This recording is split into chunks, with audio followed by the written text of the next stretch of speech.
What's up and welcome back to Kinda Funny Games Daily for Tuesday, April 16th, 2024. Of course, I am Tim Geddes, and it is my pleasure today to do the show with Blessing Adeoye Jr. What's up, Tim? Oh, man. So much fun news to talk about, Bless. Oh, yeah. Some news that honestly warms my heart.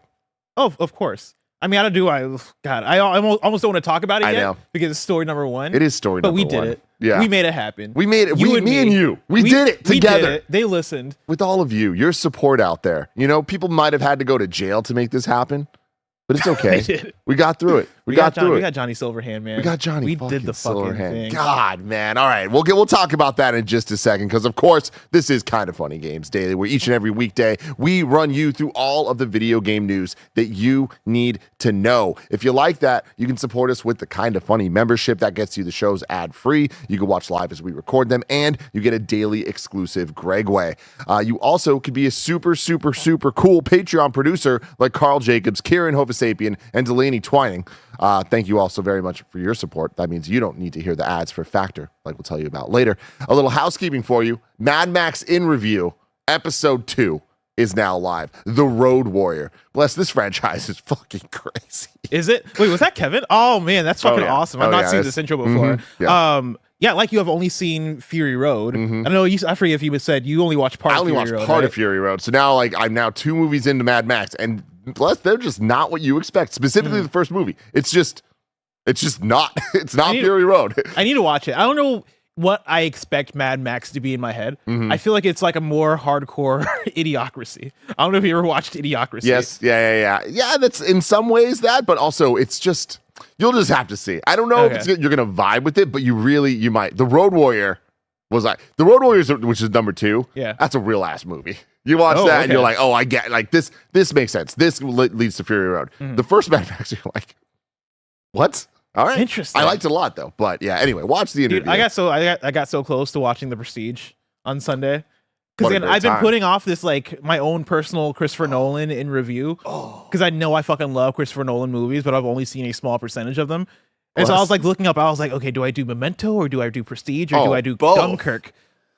And I was sitting on Sunday. Order. Yeah. Do an order? Yeah. Should I start with this very, like, no, early you don't ones? need to What was it, the following or whatever is the first also, one. Also, his first movie, I mean, it's cool because it's like the most indie thing ever, but it's only like 40 minutes. Yeah. It's Like, definitely it's like like a short less than an film, hour. him trying to like prove and show like what his vibe as a filmmaker is more than anything. But it is cool because like some of the actors he uses in that do cameo and other shit, but like that's I also know how much I like magicians Dude, and magic. The Prestige is going to change you. Yeah, which is why I wanted to start with The Prestige, because Wolverine is in that, right? Oh, yeah. Yeah. oh yeah. And Batman. And Batman. So I'm like, oh fuck, you got a magic movie starring They're magicking Wolverine off, dude. and And Batman. Michael Caine. And Michael goddamn Caine. It's a body The double. That's why I want to start with that one, because I think that's going to be the biggest banger for me. I don't know I shit think about so. Dunkirk outside of what I saw from the trailers. I don't know if you're going to love Dunkirk. Really? Yeah. When I look I was on the top 20 Nolan lists over the weekend trying to figure this out. Dunkirk was high up. Dunkirk was number 1 on a lot of lists. Yeah, I mean, and I feel like I get it. It's a great movie, obviously, but Nolan movies kind of fall into the camp of like, yo, he's trying to do some crazy like sci-fi shit and he's going for it. Or it's like, yo, I'm being really historically accurate. And Dunkirk I falls fuck with into both those things. Yeah, me too. Yeah. Me too. But I think when you compare them, it's like, all right. Yeah. Or The it's sci-fi like stuff's doper. But like Oppenheimer, I would put up there. Well, I guess now I think about it, right? Like I enjoyed Inception more than I enjoyed Oppenheimer, but Oppenheimer as a theater experience was fucking incredible. Hey, totally. And so is Dunkirk. But like, I put Dunkirk clearly in the Oppenheimer category, and I think it's many steps below Oppenheimer. Oh, okay. Right, yeah, that's the thing with like his historical ones. I feel like they're good IMAX experiences, which I think paints a lot of like people's lists because they saw that in IMAX. Like Dunkirk kicked ass watching that on the huge screen, but like that's not one that I'm ever thinking about all the time, like his other films. Okay. But the Prestige, though. Yeah, I know. That's why I came up for the Prestige. But Where do you also put Tenet Memento. in this conversation? Fucking Tenet? Memento. I know Tenet's more on the Inception type conversation. I but- personally would put Tenet at like the low end of the sci-fi stuff. Okay. Which I still enjoyed it. I love Christopher Nolan, so it's not like I don't think there's any project he put out that I don't like. Yeah. But Tenant's definitely like you swang. I don't know that you hit that with that one. You know, right swung, now, swung. Yeah, you know what I mean. I can swing on him. But what I think right now, I know you said go in order, but like I think right now I am considering starting off with the Prestige because I know I'm gonna fucking start off strong. Yeah. That's probably gonna be my favorite one, I imagine, knowing what I know about these movies. Prestige. I've still not seen Interstellar. Dude, you have such a good time ahead of you. I know. Because like again, Dark Knight, one of my favorite movies ever. Inception, one of my favorite movies ever. Oppenheimer, one of my favorite movies. I fucking love the Nolan shit that I've seen. All right, Interstellar. I think that we got to do it. It's a watch in my theater. Oh, it's a watch in my theater movie. I'm into it. Let's do it. Like, anyway, this is kind of funny games day. We talk about video games and stuff. Like Shadow the Hedgehog has been cast. The Silk Song finally might be coming, and more, because this is Games Day. I already told you. You can be part of the show by submitting your thoughts and opinions as YouTube Super Chats as we go, like Andrew Williams already did. He said, you dudes hype for Multiverse? Comes back in late May. Does it? I guess, yeah, it does. I saw the McDonald's ads. Yeah. I was in the drive-thru. I was like, oh, it's back. This is a weird way for this news to get broken to me. That Multiverse is coming back. Yeah. I'm excited for it. I wish I was excited. I'm just not. And there's something about just like the rollout of it all that just kind of, it's not exciting right now. Maybe when it's like actually coming closer and it's like, hey, here's what the package actually is. And my thing is, will it last more than a month? Last time it came out, it was hot for that month and then faded away so quickly. I think this time it's like, all right, you have to have the staying power. What does the battle pass look like? What does the content look like? Like, is there going to be things that are keeping people back in and making the conversation last? Yeah. Who's the other wacky character that you're putting in? Who's like the next LeBron? Are we putting in Kobe this? Oh, well, rest in peace. Are we putting in who are we putting in this time? Yeah, that's what I want to know. We need some bangers, everybody. We need some bangers. Put in Kendrick. But enough about all that. For now, let's begin with what is and forever will be the Roper Report. It's time for some news. We do have 5 stories today. Baker's dozen. Before we get into it, this is one thing I wanted to bring up at the top of the show, but I forgot to send it to assets. I just sent it to assets. When you're on the TikTok algorithms and the algorithm be algorithming. Tim, have you seen people playing 2-player co-op Super Mario 64? No. And like going for speedruns? No. My TikTok algorithm has a chokehold on me because I started seeing these like probably about a week ago, and every now and then I'll stop by and I'm like, all right, this is pretty cool.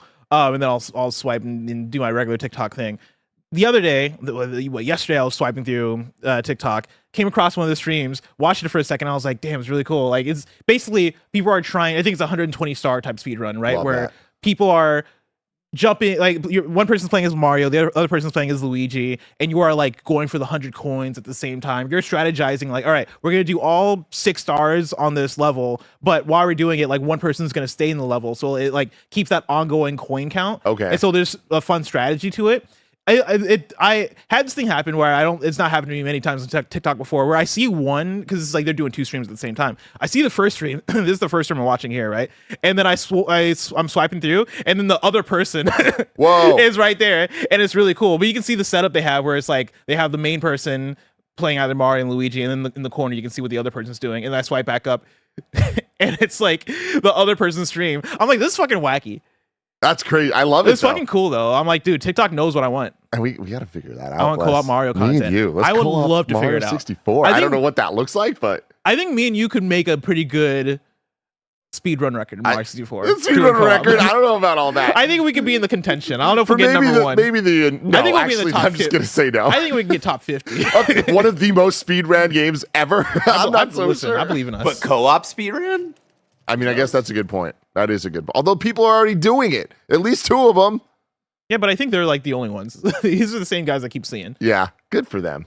Good for them, and good for us. Story number 1, Keanu Reeves joins Sonic the Hedgehog 3 as Shadow the Hedgehog. This comes from Boris Kitt and Aaron Couch at The Hollywood Reporter. The Hollywood Reporter is talking about Shadow the Hedgehog. They have to. Keanu Reeves is speeding along to another franchise with this John Wick star heading to Sonic 3. He'll be voicing the popular character named Shadow, multiple sources tell The Hollywood Reporter. The news comes on the heels of a jam-packed CinemaCon presentation from Paramount last week when the studio debuted the first footage for Sonic 3. This included the revelation that Dr. Robotnik, played by Jim Carrey, was depressed and out of shape after the events of Sonic 2. I love how that gets us excited. I know, He's man. depressed and out of shape. Let's fucking like, go. Yes! We're getting prime Robotnik. But get gets his groove back thanks to creating Shadow the Hedgehog, a character first introduced in the video games in 2001's Sonic Adventure 2. The character's in many ways the anti-Sonic, dark and edgy, while mirroring the hero's powers.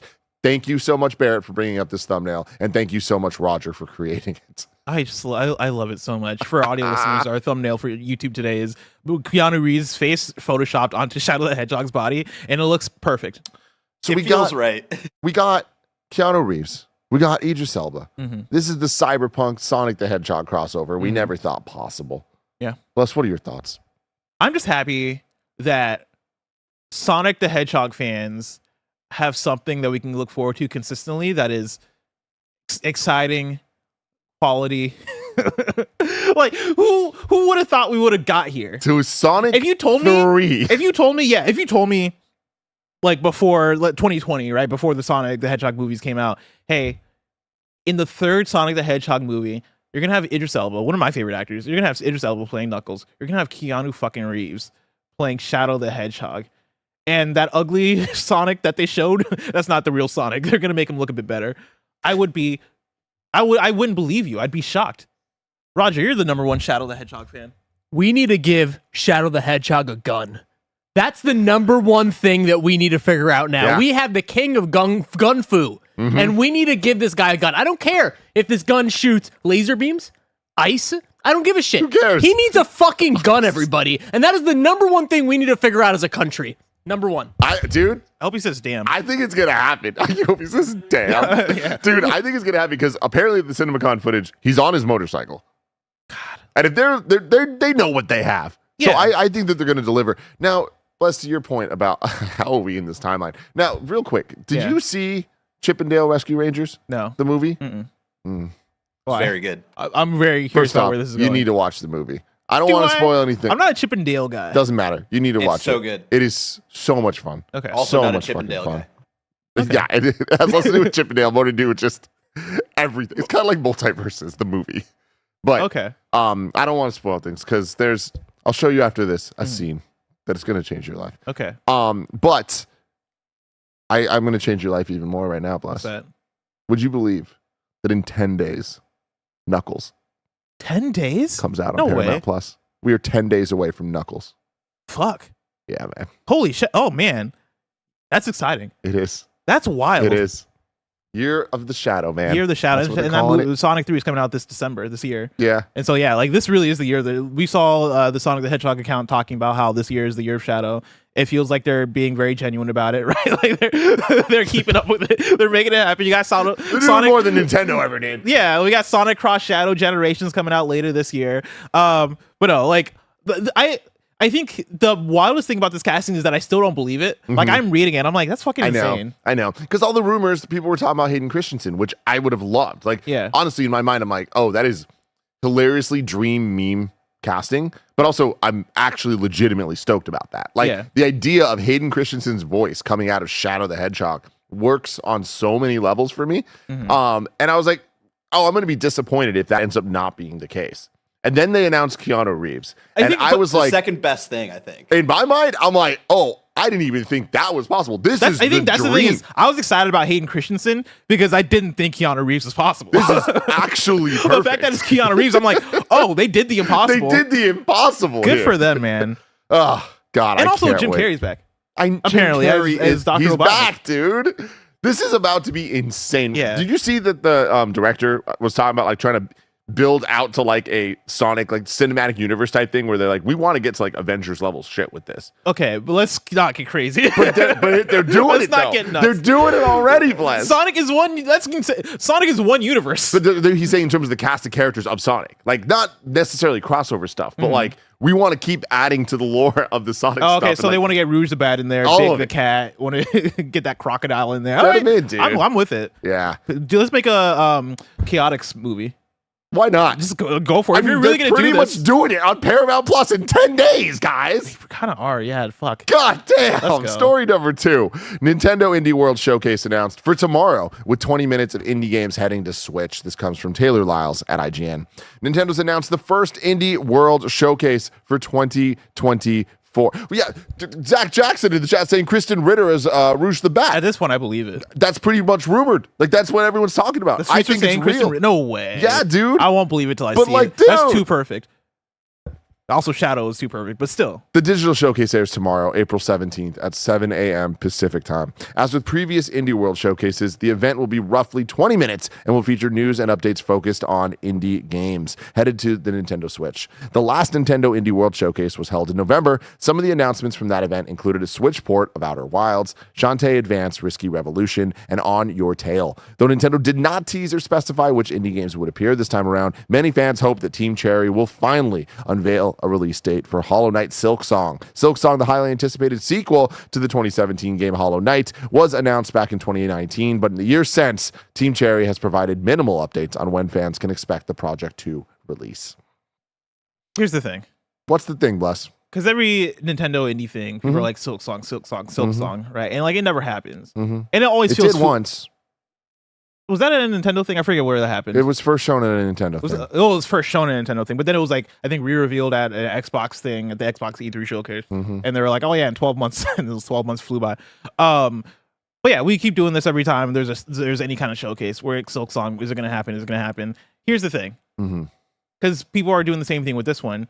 I think this one, there's way more reason to believe it might actually happen at this one, right? Like this, there have been rumbles on the web.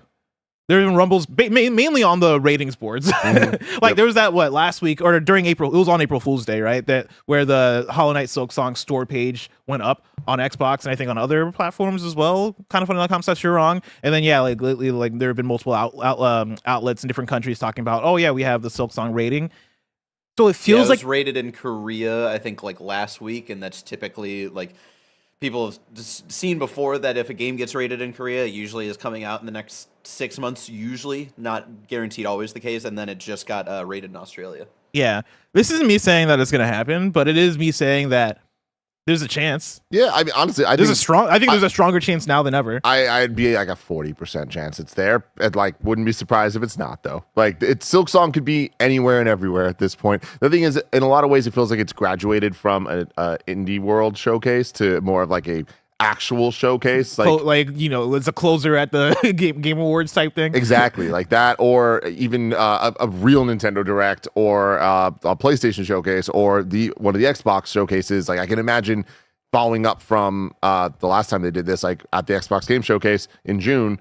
Hey, Shadow Drop, it's here. Like I could see them doing that, but also I could see them being here. Like Silksong is a weird game because I feel it is an indie game, but we've kind of all hyped it into a different echelon of game, which is cool, and I love that. I feel like it's awesome that some of these games can kind of like transcend the title that we bestow on it or whatever, the bucket that we put it in. Yeah. But also, Indie World does have cool stuff sometimes. It also has kind of like, oh, this could have been an email type presentation sometimes. Sure. It has everything in between. So I don't know. It's always hard to predict or get too excited for indie world presentations, because a lot of the times with indie games there's only not even a handful, there's like one or two games that we are even excited to potentially be there. Otherwise it's a bunch of cool stuff we don't know about, that's the fun part, is learning about new things. Yeah, I mean there was also the Bear talked about the rating in Korea. Yesterday it was rated in Australia as well, right? Like there have been multiple instances of Hollow Knight movement in the Hollow Knight sphere that makes me think it is more likely we see it tomorrow than not. Like I think Hollow Knight in terms of hardcore gamers is it's popping, right? Like I think it has that popularity. We talk about it, being it feels like it could be at a Summer Game Fest. It feels like it could be at a Game Awards. It feels like it's hit that echelon. I think it has hit that echelon with hardcore gamers, but I also think, to your point, it is an indie game, right? Like Hollow Knight came out, I cannot tell you the year it came out, 2017. And I think it was one of those ones that I think took a little time to get that movement going, but then it became a classic over, like an indie classic, a modern indie classic over the years, right? It took time for people to like digest and be like, oh, wait, have you played this? Because you got to play it. And I feel like it was by 2019 where I heard everybody start to talk about like, oh, Hollow Knight is that shit. Like y'all got to play Hollow Knight. Obviously, I heard people talk about it in 2017, but it took that time for it. I still do think though that like, it's not a Mario, right? It's not a like I'm trying to find the sales for the original Hollow Knight, and the first thing that pops up is 3 million copies as of December 2020. That's not like an earth-shattering amount of sales for a game. I think Hollow Knight appearing at a Nintendo Indie Showcase probably falls in line. Like, I think that is for an indie world, I think that is a closer. That's our biggest announcement we have at an indie world. Yeah. But also, like, that adds value to indie world too. It adds a lot of value to indie world versus, say you had this at a regular Nintendo Direct. I don't think Hollow Knight Silksong is closing a regular Nintendo Direct if Nintendo's bringing one of their first party things. Yeah. You know, like if Nintendo has a new Mario or if Nintendo has a new, I don't know, Zelda or like a Metroid Prime or something, Silksong becomes the second or third most exciting thing from that Direct. Whereas at indie world, hey, then like you premiered here. We're gonna give you the prime spot here because you know we look at you as Hollow Knight as like a premier prestige indie title. Let's give you that placement. I think that makes a lot of sense. And based on the timing of everything that's been going on for the movement of Hollow Knight Silksong, the ratings boards, all this stuff. Yeah, I'm more of like 70% that this thing shows up tomorrow. Wow. Yeah. I'm most surprised at it showing up at Xbox at all. Like it felt so tied to Nintendo. And I feel like it coming out on Switch was a big boon for the game's success, especially at the time that it did, back in 2017. So it was weird for it to show up at Xbox, but because it has shown up at Xbox, now I'm like, all right, is the team thinking bigger? You know what I mean? Are they trying to be everywhere? And like, I do think it graduated more to somewhere that I expected to see it at a Game Awards or Summer Game Fest Kickoff Live opening night, whatever the fuck it's called. But yeah, at this what point, if it's coming out in a month? Yeah, I mean that's the big thing too, is when's it coming out? Yeah. And I feel like, all right, let's get crazy here, Blast. Fuck it, we're here. You're saying 70% chances tomorrow. I don't think you're crazy. Is it Shadow Drop tomorrow? No, I don't think you Shadow Drop this game. That said, I think you announce it close to release. I think this is the kind of game that people are tired of waiting for. You know, I think when you see at every presentation, people be like, where's Hollow Knight Silksong? Where is it? I don't think you announce it and then go, and it's coming out this fall, because we've heard that before, right? Like, I know the Xbox 12 months thing was sort of a looser, oh yeah, all the games being shown off here are coming out in 12 months, but that gave people that impression, right? Like, that was a thing they doubled down on. And then, yeah, once we got toward the end of that 12 months, the studio came out and they were like, hey, it's not coming. Like, this might not hit the 12 months. And in fact, it's not going to hit, this is like last year's the time this is happening. It might not hit 2023. And so now we're here in 2024 for a game that already got delayed out of 2023. I have to imagine that it's somewhat imminent. I think, let's say, I'm predicting May. I think May feels right. If you come out, announce it now, you give it a solid May release date and make it happen. I think if it's coming out either summer or later in the fall, then I don't think we see it here. I think we end up seeing it at an Xbox showcase or opening night live. Or I think you see it right before it drops. I think you're right. Yeah, that is a good observation there, Bless. I'm in the camp of Patrick Klepek from Remap. I think he was saying recently, like, he could see Silksong not coming out until like middle of 2025, but he could also equally see it coming out in the next couple of weeks. I mean, it's really on them to just tell us. And like, I'm with Bless that the next time they talk about it, I think it's going to be a more substantial message than just. I think it's going to be a month and a half away by the time we see it again. And someone in chat, maybe someone else, you're wrong this chat, but someone was saying for the first Hollow Knight, they announced the date 2 weeks before the game came out. There we go. Yeah. Story number 3. Yeah. Sony wants 60 frames per second PS5 Pro Enhanced games, but is happy to settle for less. This comes from Tom Warren at The Verge. Something tells me we're going to be talking about this stuff for a long time. I'm excited, man. Sony's working on a new high-end version of the PS5, codenamed Trinity, still fucking cool, and likely to debut as the PS5 Pro later this year. The Verge confirmed leaked specs about the PS5 Pro earlier this week, and we've also obtained details on how existing and new PS5 games can be enhanced to take advantage of the PlayStation 5 Pro hardware. Sony's also working on an Ultra Boost mode for older games to make them run better on the PS5 Pro. Sources familiar with Sony's plans tell The Verge that Sony is asking developers to create a new PS5 Pro exclusive graphics mode in games that combine Sony's new PlayStation Spectral Super Resolution, PUSR, upscaling to 4K resolution with the 60 frames per second frame rate and ray tracing effects. Insider Gaming first reported on some of these enhanced PS5 Pro game details last month. While Sony wants this new mode in games, the PS5 Pro Enhanced label will still be available for a variety of other scenarios that include 30 frames per second games. Developers have the option of increasing the target resolution for PS5 Pro games that run at a fixed resolution on PS5, or even increasing the target maximum resolution for games that run at a variable resolution on PlayStation 5. That could mean we see PS5 Pro Enhanced games that run at between 1080p and 1440p resolution at 30 on the base PS5 and run between 1280p and 2160p on the PS5 Pro at the same frame rate. A fixed resolution increase from 1440 to 2160 would also qualify as a PS5 Pro Enhanced game. Now here's the thing. I know this just sounds like a bunch of gobbledygook numbers and stuff. Those are pretty substantial increases. Like you're essentially going up the entire resolution bump. From the 1440 to 2160. So like that's 2K to 4K.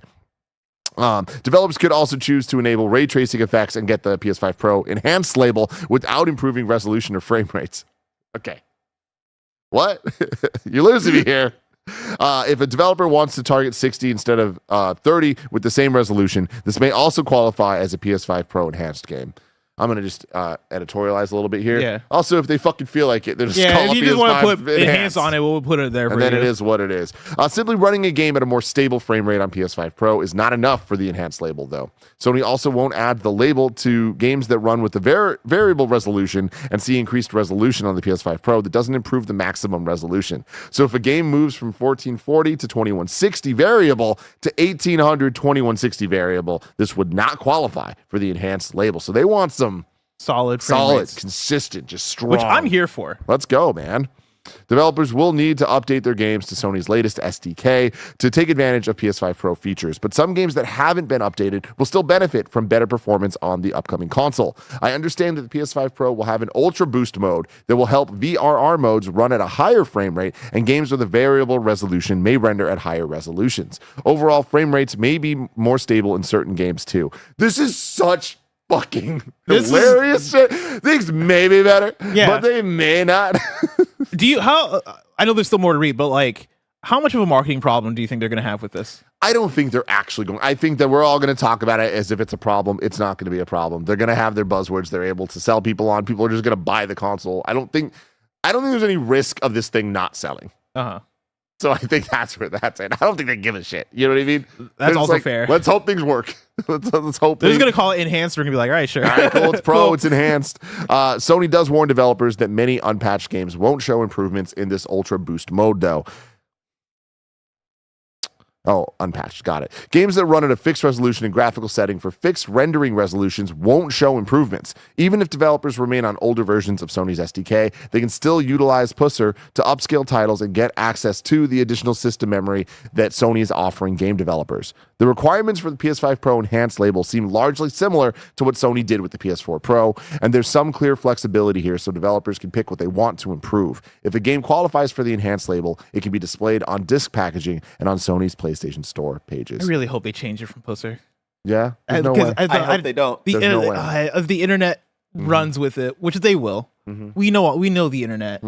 Oh man, like come on. Pusser, Bless. I don't know. It's just too aggressive and it's too easy. What are you scared of, Bless? Are you scared of the pisser from the Pusser? I'm Jesus Christ. It's just too much. Because like these are the jokes that we're making on Kind of Funny Games Daily, which is known for your prestigious brand, which is known for your most highbrow humor, right? Imagine once the Twitter streets get a hold of this, once the Reddit streets get a hold of this and realize that it is PSSR, those memes are going to be relentless. They are, man. Oh, please change it. I can't deal with the. You got to leave it. You got to stick to your guns here. Pusser, I love you. XOXO. Let's change it. Let's change the whole show. I love that. Again, this is silly stuff because it's like, all right, whatever, guys. Just a bunch of numbers. Like literally, the amount of numbers I just read there with a P after was kind of ridiculous. Yeah. I'm excited about this though. Like I do like the idea of them being able to choose what their game needs to enhance, whether it's like, hey, we're focusing on resolution or we're focusing on frame rate or whatever. This still just goes to my big problem, which is like, God, now there's going to be even more options of which mode to pick. What I'm hoping is that if you have a PS5 Pro, there's just this enhanced mode, and that's the one mode you choose. There's no reason to want to choose the other modes besides this. That's my hope. Yeah. That is my dream. I don't know that I'm going to get that, but I want it. I'm with you there. I agree with that. Like, I don't like the decision paralysis of, oh, do I want to get the fidelity, or do I want to get the ray tracing, or do I want to get the frame rate? You know, like I want to live in the world where I can have it all. And if the PlayStation 5 Pro allows me to have it all, then I think that's a success, and I'm all about that, right? Like, I definitely have my preference. Like, most important to me is frame rate. So hearing them be like, hey, yeah, to get that PS5 Pro Enhanced designation, you got to have a locked frame rate. I'm like, let's fucking go. That's what I want. Outside of that, I think my biggest thing is, I'll believe it when I see it, right? Like, we talked yesterday about how them doing the stream, showing off like the before and afters, like, it's going to be a tough thing to even convey when people are watching it on a stream. You're going to need to see it natively on a television or on the monitor, and like see these things with your own eyes.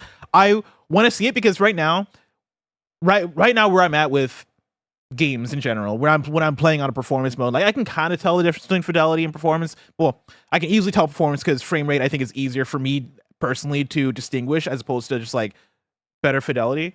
I want to see what this looks like when we get this jump, right? Like, is it gonna matter to me as somebody who's not as like hardcore? I don't think it will. Like, I really don't. I think if you already are like, I don't really see the difference with resolution, this is not going to change any of that for you, which like, is fine. I'm looking around and I'm like, all right, I guess the lighting looks good. Like, I guess like these games look good, but it's like, it's going to be Last of Us Part 2 remastered all over again, but for more games. Yeah.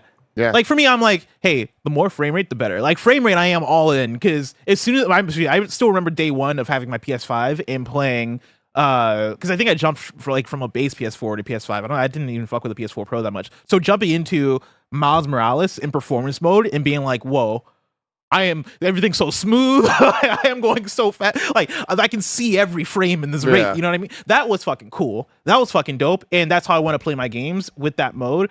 I don't know how much further I can get out of that, though. Yeah. I mean, there's always the next step. Anytime you're like, oh, this is as good as it can get, the future happens and you look back at the old games, you're like, but there has to be diminishing returns at some point. Oh, there already is. Yeah, we're definitely there. But the diminishing returns, we're just at a point right now where games just aren't. I'll never forget Jedi Survivor coming out, and it's just not fucking working. Yeah. And that's the story of that game. Forever, the story of that game is going to be it didn't work. And that sucks. And you know why that's the story? Because it didn't work. It just didn't fucking work. I mean, yeah. That's the fucking problem. But like, are we blaming the power of the console, or are you blaming just like how the game is put together? Because I always looked at that as a game problem. No, like, definitely. Why doesn't this work when I can play God of War Ragnarok? That wasn't just a PlayStation problem. That was everywhere that game played problem. Yeah. But it shouldn't be a thing where there's problems and then it's like, well, this works a little bit better in this mode and this works a little bit in this mode. Like, oh, you're having all that problems? Oh, you should just switch to this other mode. That shouldn't be a fucking thing. Yeah. But it is, because consoles have turned into PCs now. Yeah, but like, at what point is it on more so Respawn and EA to like either delay or figure out these issues on their side, as opposed to us being like, oh yeah, there's too many consoles and PCs, and like, oh, you can't. I played Elden Ring, and that is the best looking game I've ever played, and it worked, right? Like, it worked across.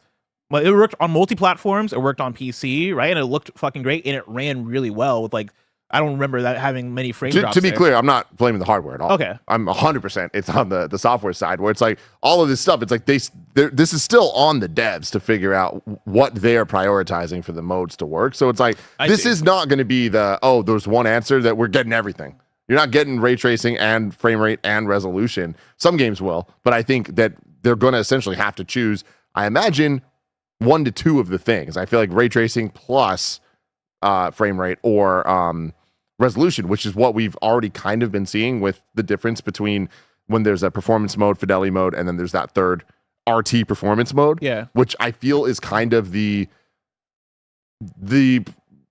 most popular go-to answer for people. Like, if they had those 3 options, because you're kind of getting the best of both worlds.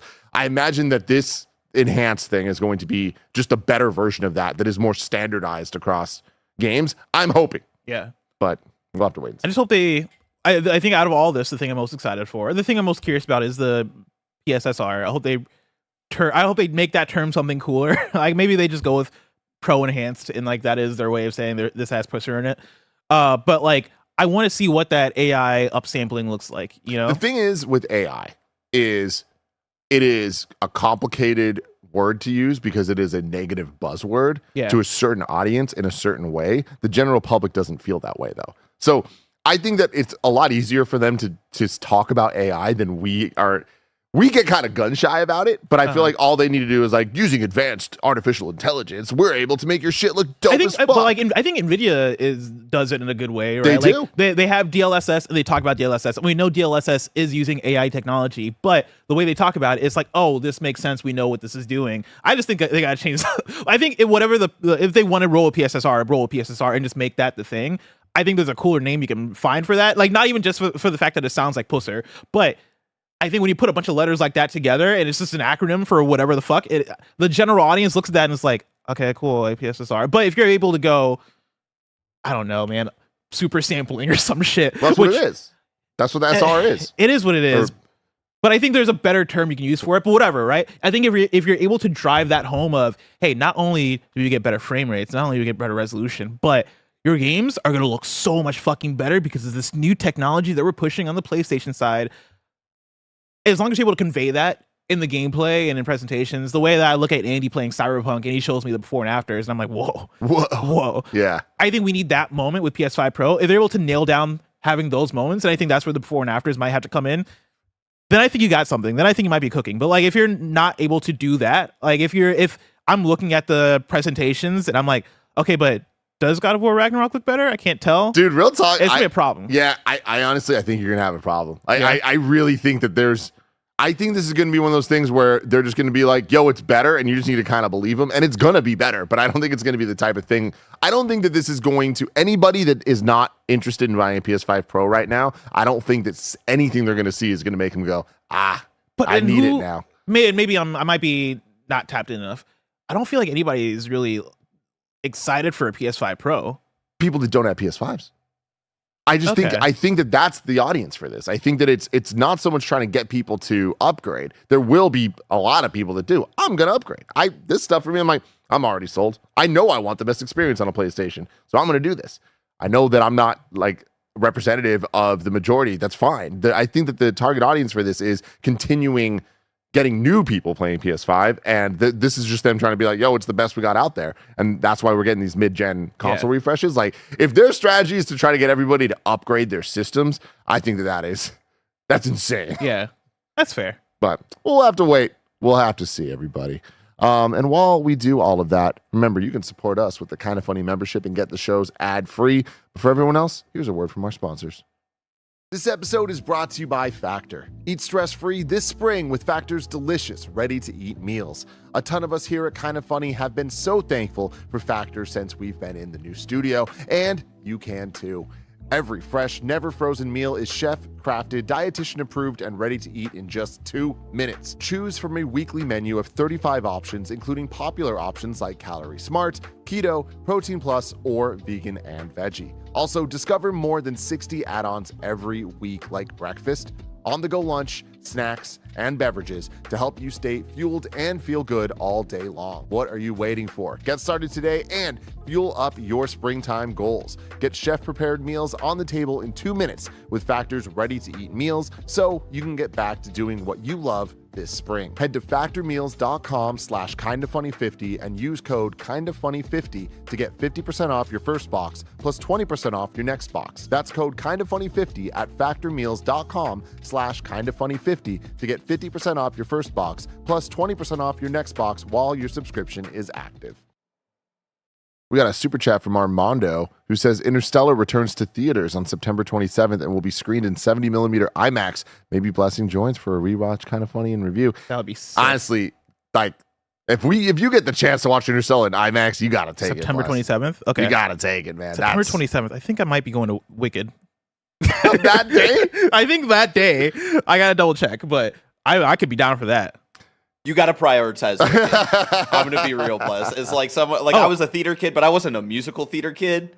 Wicked kicks ass. I've been waiting my whole life to watch Wicked. I know that is the exact kid. The 26th is what I'm going to you're good. Wicked. Yeah, you're good now. But no, I used to listen to the soundtrack all the time as a kid. And like I know the songs, and I used to sing along to the songs. Never seen the full musical, and so been very excited. I'm hyped for the movie later this year. Dude, I'm so hyped for the movie. Ariana Grande. We could do a double feature: Shadow Sonic 3 and then Wicked.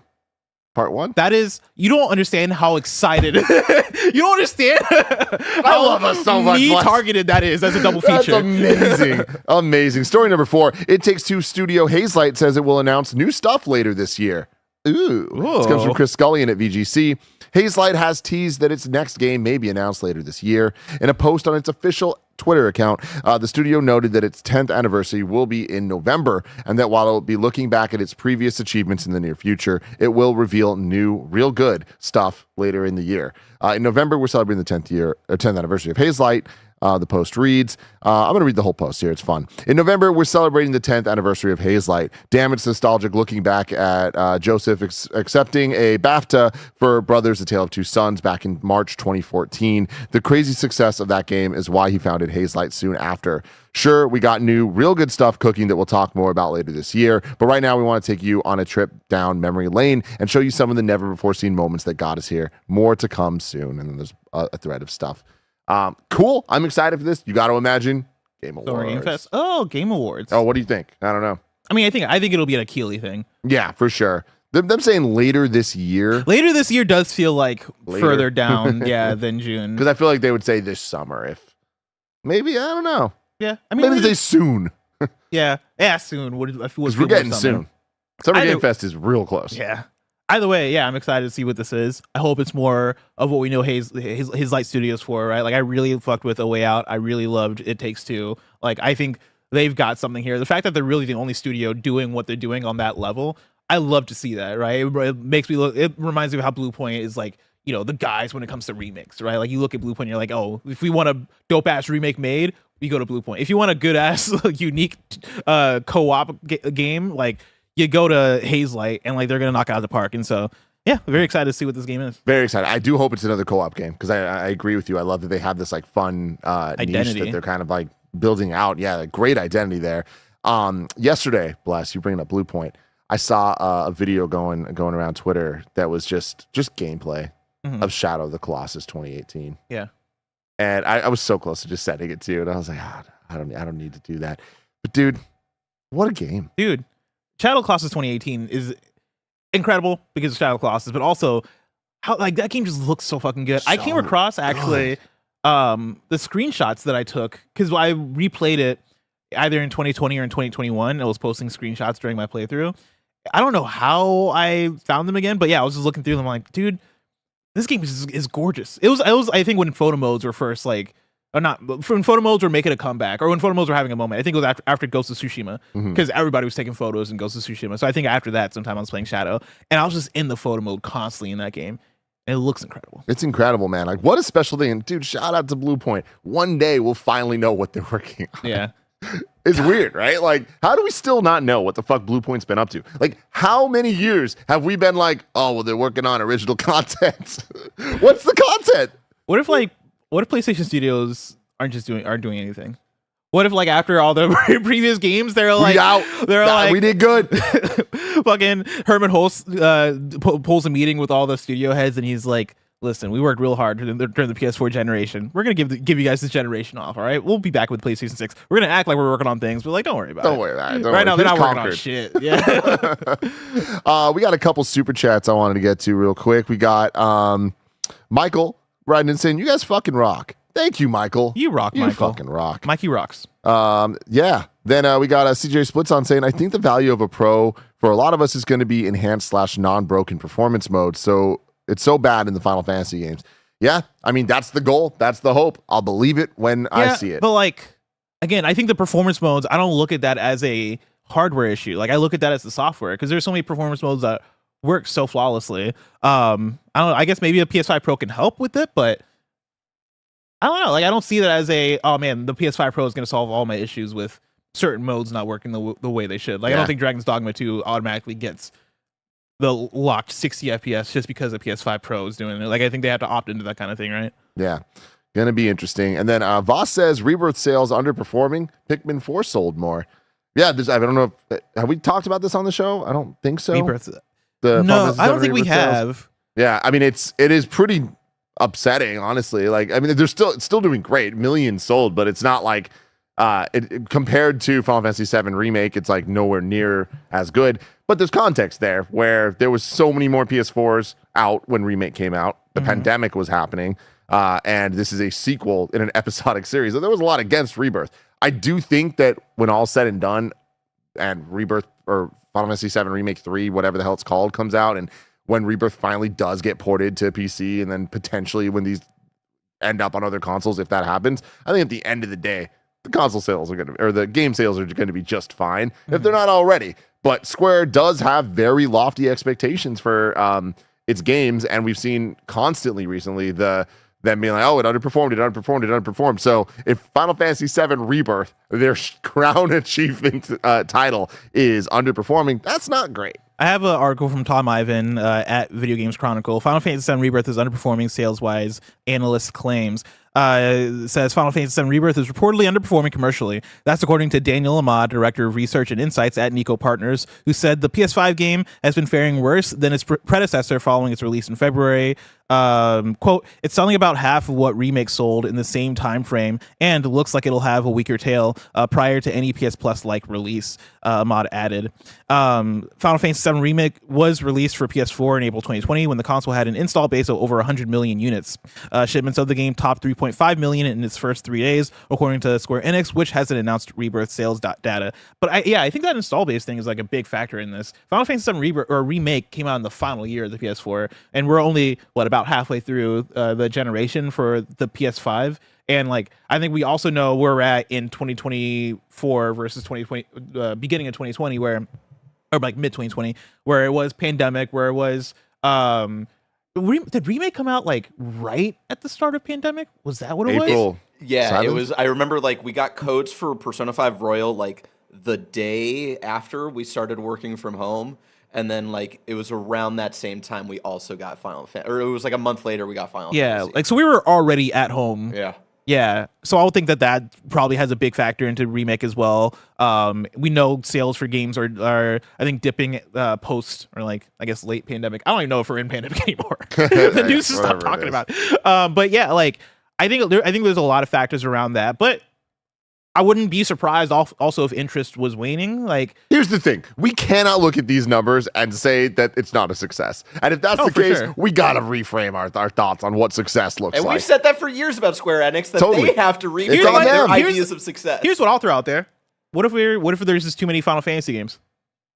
We had Final Fantasy 16 like 7 months before we got Final Fantasy VII Rebirth. You're thinking it's like a Star Wars Rogue One or Last Jedi to Solo kind of situation. Yeah, I mean, I think all the factors you just talked about are definitely factors in here, but I wouldn't be surprised if like another factor is just Final Fantasy fatigue, right? We got a big Final Fantasy that came out 7 months ago, and that also underperformed to Square Enix. Months before that, we got Crisis Core Final Fantasy Reunion, much smaller game, right? Like, that wasn't supposed to be this big thing, but still a Final Fantasy game for the fans of Final Fantasy VII. And then in that same year, months before that, we got Stranger of Paradise Final Fantasy. Again, all different games, but all part of the same franchise, speaking to the same audience. I wouldn't be surprised if people are like, oh man, I'm all Final Fantasied out right now. Let alone like all the smaller spinoffs that we talk about, Chocobo racing and shit. Yeah. Hey man, a lot of different factors. Big factors. Big factors. Huge factors, Bless. But if I want to know about small things, the smallest little news items I'd look for, where would I go? You'd go to our last story, the Wii News channel, where we cover all the small news items you need to know about.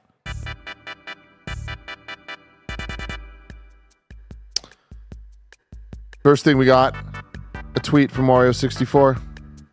Hades 2 technical test sign-up request is on Steam. Oh, cool. Technical test is planned to begin shortly.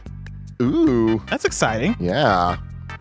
A new Xbox Game Pass games list has been announced. Orcs Must Die 3, EA Sports NHL 24, Ayuden Chronicles 100 Heroes, Have a Nice Death, Another Crab's Treasure, Manor Lords, and Game Pass core games are Deep Rock Galactic, Super Hot, Mind Control Delete, Wreckfest.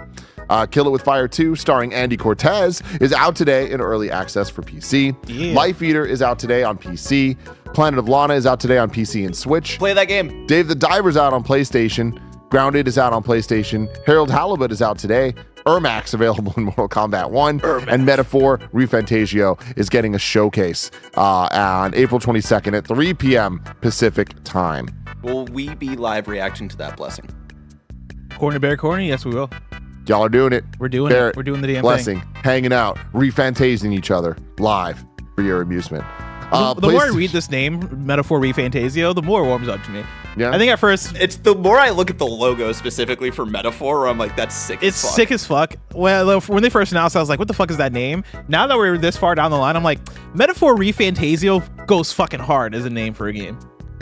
It does. The world will realize. The world will realize. The world will Not learn. so sure, but we'll see. We'll see. PlayStation's Puma collaboration goes live tomorrow. There's some pictures that we could look at I'm all about it. if you would like. Yeah, so you're about to be the Puma Poppy. So I've never bought shoes like at a drop like this. I think I might. I was talking to you during the commercial break that like I might be a Puma person. Like I never thought about like the kind of shoes I like. I've never really been a sneakerhead at all. But my favorite shoes throughout the years have just been Pumas that I've owned. And I like it. Yeah, I like these PlayStation collabs. I think they look really cool. I would rock these, so I might be there. I might try to cop these. Good luck. Date. I don't think you're gonna get them. I think Is this it like is gonna. that? I think it's gonna be kind of hard to. These things are usually like very hard to get. So Yeah, but but they're I'm- also Pumas. So I don't know. I don't. Tim, you're forgetting I'm him. You know, I did. I'm that so guy. I apologize. I'm gonna get these. You're gonna I see me wearing these apologize. fucking Pumas. Thank you, Barrett. Get this man some Pumas. Give me some Pumas. And that's it for Wii News, everyone. We got a couple more super chats here. Jamie Simmons says, chasing 4K for TV and gaming has been the biggest mistake. OLED HDR fidelity and frame rate matter so much more. Switch is fire on high-end native 1080p TV. I agree with some of what you're saying there. I do feel like it's a bit of a mix. I think the big mistake was them not popularizing 1440p as a step up as like the goal. And when it came to gaming, I feel like the jump to 4K, you're right, was like, we're just not there yet. Like we're not able to consistently get games playing there. But the problem with the Switch is when you play a Switch on anything that's not a native 1080p TV, which you can't really buy a 1080p TV at like retailers anymore. So buying 4K TVs, the Switch looks like, I'm gonna say it, doo-doo butter. Yeah, Oh yeah, is that bad? it's bad, dude. Rough. Rough. I mean, we're in the last year though. We're gonna get that Switch too soon. It'll fix all your problems. Yeah, we will. Or will it? We will. Will it? Weird Nintendo decisions. Who knows? Then CJ Splitzone says, "Bless you. Have thoughts on BBL Drizzy?" Me and Roger recorded a Greg Way that went up yesterday. That is our updated thoughts. This is our part 2 of our rap talks, where we talked about the Drake diss, and we talked about the Rick Ross diss back at Drake as well. I think the thing I like about Rick Ross's approach to his diss is that he is making jokes and making like the type of jokes that a bully would make, right? Like his strategy is, I'm gonna make fun of you in like the funniest ways, whether they be legit or not. Like I'm not here to talk about facts. I am here to make fun of like you either having a nose job or a BBL or me calling you white or me like Rick Ross is taking it to a place where it is, oh man, this reminds me of high school, like what high school bullies would do, which is just make up shit to make fun of you for. Whereas Drake is like trying to like, you know, fucking dissect Kendrick Lamar's splits with his record label. He's like, oh yeah, you only made 50% of your album drops. Yeah, drop and give me 50. And also, this is a triple entendre because the streets are saying to him, Oh shit! that like I only heard the double part. Oh dude, when Kendrick Lamar dropped from TDE, his record label, apparently he had to pay top $50 million to do that. So he's drop and give me 50. Yeah, That's kind of sick. it's fucking good. That's kind of good. Drake got the stuff when it comes to the wordplay. Yeah. That's pretty much it. But yeah, Right now, I'm like, I think Drake is up. You know, I know I think a lot of our audience are going to disagree with me because our audience, y'all some nerds, right? So y'all fuck with the lyricists, which I get. But you know, I'm waiting for that Kendrick response. What's Kendrick got to say? what's he have to say? We'll have to wait. We'll have to see. We got a little you're wrongs here. Let's see what we got wrong. I don't like that one. Now I got to open it up and see. I don't like that one either. Captain says, not technically you're wrong, but Plan of Lawn is also out on PlayStation today. That's literally what we said. Well, you know what? Okay, ban yourself. Get banned, everybody. Yeah, we said PC and not PlayStation. happy. Not happy with the you're wrong. Oh, today. wait. We didn't say PlayStation. Oh, unban Captain, yourself. Unban yourself. I like the you're wrongs. I I could've appreciate sworn I you put and your PlayStation hard there. work, Captain. I salute you. Why does it say PC? It was already out on PC and Switch. That must be a typo. This has been Kind of Funny Games, Dave. I'll No, fall on I the don't think sword. it was on Switch. I think it was Xbox before. We're each and every week. I'll fall on the sword. We run you through the nerdy news you need to know about live on YouTube, Twitch, and podcast services around the globe. If you love what we do, please support us with the Kind of Funny membership on Patreon or YouTube to get all of our shows ad-free. You can watch us record them live and get a daily exclusive show. But until next time, it's been our pleasure to serve you.